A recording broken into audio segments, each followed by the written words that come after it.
بسم اللہ الرحمن الرحیم۔ السلام علیکم ورحمۃ اللہ وبرکاتہ۔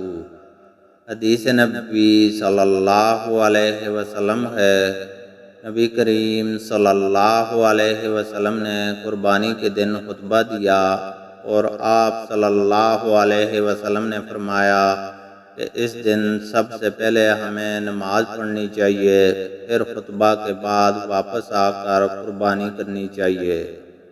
جس نے اس طرح کیا اس نے ہماری سنت کے مطابق کیا، اور جس نے نماز سے پہلے ذبح کر دیا تو یہ ایک ایسا گوشت ہوگا جسے اس نے اپنے گھر والوں کے لیے جلدی سے تیار کر لیا ہے، یہ قربانی قطعاً نہیں۔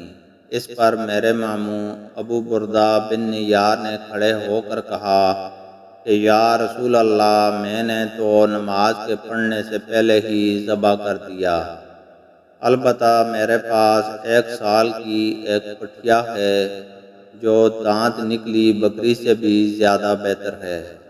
نبی کریم صلی اللہ علیہ وسلم نے فرمایا کہ اس کے بدلہ میں اسے سمجھ لو، یا یہ فرمایا کہ اسے ذبح کر لو، اور تمہارے بعد یہ 1 سال کی پٹھیا کسی کے لیے کافی نہیں ہوگی۔